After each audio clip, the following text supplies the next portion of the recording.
Hello friends. ஆடி மாதத்தில் பெண்களால் இருக்கப்படும் மிக முக்கியமான விரதம் வரலட்சுமி விரதம். சுமங்கலி பெண்கள் தீர்க்க சுமங்கலி வரம் பெறவும், வீட்டில் சுபிக்ஷம் பெறவும், மகாலட்சுமியின் அருள் கிடைக்கவும் இந்த விரதத்தை கடைபிடிப்பதுண்டு.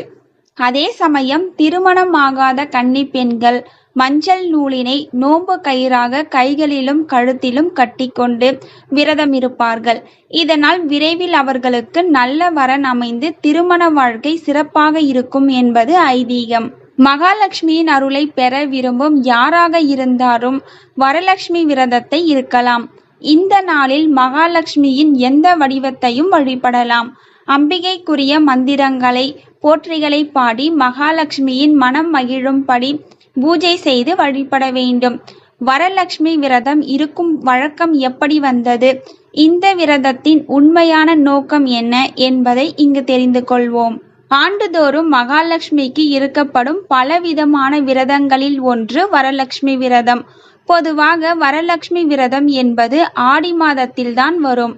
ஆனால் ஒரு சில ஆண்டுகளில் ஆடி மாதத்தில் 2 அமாவாசைகள் வரும்பொழுது இது தள்ளிப்போய் ஆவணி மாதத்தில் வரும்.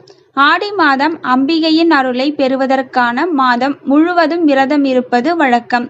அதேபோல் மகாலட்சுமியின் அருளை பரிபூரணமாக பெறுவதற்காக இருக்கப்படும் விரதமே வரலட்சுமி நோன்பு. இந்த ஆண்டு வரலட்சுமி விரதம் ஆடி மாதத்தின் நிறைவு நாளும் ஆடி மாத கடைசி வெள்ளிக்கிழமையுமான ஆகஸ்ட் 16ஆம் தேதி வருகிறது. அன்றைய தினம் மகாவிஷ்ணுவிற்குரிய வளர்பிறை ஏகாதசி விரதமும் வருவது மற்றொரு தனி சிறப்பு. அன்றைய தினம் மூலம் நட்சத்திரத்துடன் இணைந்து வருகிறது.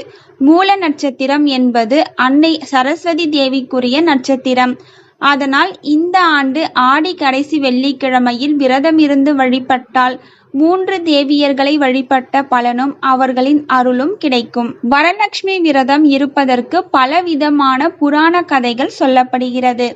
அதில் ஒன்று, பெரும் செல்வத்திற்கு சொந்தக்காரியாகவும் சௌராஷ்டிர குல மகாராணியாகவும் இருக்கக்கூடியவள் சுசீந்திரா. எவ்வளவுதான் செல்வம் இருந்தாலும் அவர்களிடம் கொஞ்சமாவது தர்ம சிந்தனை இருக்க வேண்டும். இதை சோதிப்பதற்காக அன்னை மகாலட்சுமியே வயது முதிர்ந்த சுமங்கலி பெண் வடிவில் சுசீந்திராவை சந்தித்து தான் மிகுந்த வறுமையிலும் பசியிலும் இருப்பதாக சொல்லி யாசகம் கேட்கிறாள். ஆனால் சுசீந்திராவோ அந்த பெண்ணின் தோற்றத்தை பார்த்து யாசகம் வழங்க மறுத்துவிடுகிறாள். அதோடு மகாலட்சுமியையும் அவமதித்து விடுகிறாள். இதனால் மனவேதனையுடன் அங்கிருந்து சென்ற மகாலட்சுமியை கண்ட சுசீந்திராவின் மகள் சாருமதி நடந்த விபரங்களை கேட்டறிந்து தன்னுடைய தாய் செய்த தவறுக்காக தான் மன்னிப்பு கேட்டு அந்த பெண்ணை உபசரிக்கிறாள். இதனால் மனம் மகிழ்ந்த மகாலட்சுமி வரலட்சுமி விரதம் இருக்கும் முறையை அவளுக்கு கற்றுத்தருகிறாள். மகாலட்சுமி சொல்லி சென்றபடியே தவறாமல் வரலட்சுமி விரதத்தை கடைபிடிக்க துவங்குகிறாள் சாருமதி. சில காலங்களில் அவளுக்கு திருமணம் முடிந்து தன்னுடைய கணவரின் வீட்டிற்கு சென்று விட்டாள். அங்கும் வரலட்சுமி விரதத்தை தொடர்ந்து கடைபிடிக்கிறாள். இந்த நிலையில் சாருமதியின் தந்தை எதிரிகளிடம் நாட்டை இழந்து அவர்கள் காட்டிற்குள் மறைந்து வாழும் நிலை ஏற்படுகிறது. இதை அறிந்த சாருமதி ஒரு மூட்டையில் நிறைய தங்க காசுகளை வைத்து இதை வைத்து பிழைத்து கொள்ளும்படி தனது பெற்றோருக்கு தருகிறாள். ஆனால் அதில் கரித்துண்டுகள் மட்டுமே இருக்கிறது. ஒன்றும் புரியாமல் குழம்பிய சுசீந்திராவிடம் மகாலட்சுமியை அவமதித்ததால் இந்த நிலை ஏற்பட்டதாக எடுத்து சொல்லி வரலட்சுமி விரதத்தை இருக்கும்படி சாருமதி விளக்கினாள். அவளும் மகள் சொல்லியபடி கேட்டு வரலட்சுமி விரதம் இருந்தாள். சிறிது நாட்களில் தன்னுடைய ஆதரவாளர்களை திரட்டி எதிரிகள் மீது போர் புரிந்து இழந்த நாட்டை மீண்டும் பெற்றனர். வரலட்சுமி விரதம் என்பது மனிதர்களோ முனிவர்களோ தேவர்களோ சொல்லிக் கொடுத்த விரதம் கிடையாது. இது மகாலட்சுமியே கற்றுக் கொடுத்த விரதம். ஒரு மனிதனுக்கு அடிப்படை தேவையான உணவு, உடை, இருப்பிடம் ஆகியவை நிறைவாக கிடைத்தால் அவர்களுக்கு மகாலட்சுமியின் அனுகிரகம் உள்ளது என்று அர்த்தம்.